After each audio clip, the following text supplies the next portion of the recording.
They'll tell you the Pope is the vicar of Christ, a bridge between man and the divine. But if that's true, why does he sit on a throne? Why is his crown a triple-tiered symbol of dominion over heaven, earth, and the underworld? Why does the servant of servants live in gold-drenched palaces guarded by Swiss soldiers with sun symbolism stitched into their sleeves?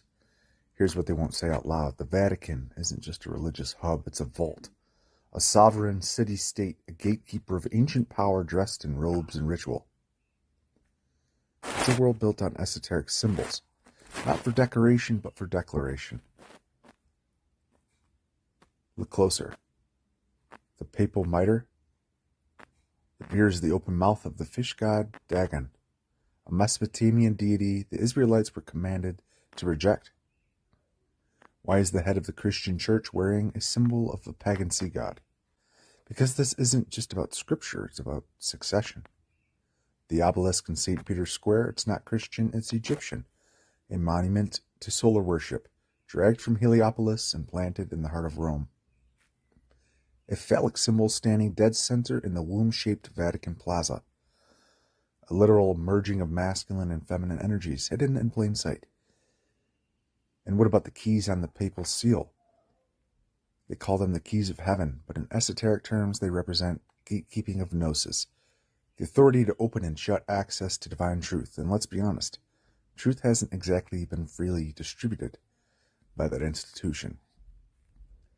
The Vatican holds some of the most advanced astronomical archives in the world, while publicly condemning astrology. They use rituals, symbols, numerology, then teach the masses to fear the same tools they hide behind. This isn't about belief, it's about control. The Pope is a symbol, a CEO in robes, a soft-spoken monarch backed by global wealth, spiritual leverage, and diplomatic immunity. And if you think that statement is too sharp, ask why the Vatican owns billions in real estate, maintains one of the most impenetrable archives on earth, and sits on enough ancient knowledge to rewrite everything we think we know about God, consciousness, and the soul. You think confession is about forgiveness? It's data harvesting for spiritual leverage.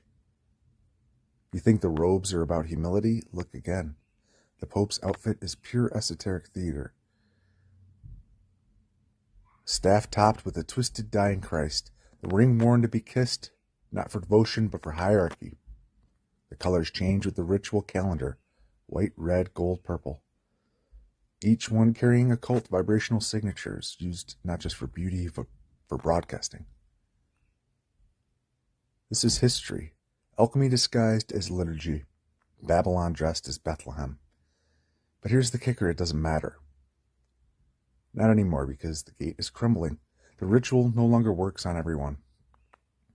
The new generation doesn't bow, they see, and maybe this Pope will be the last.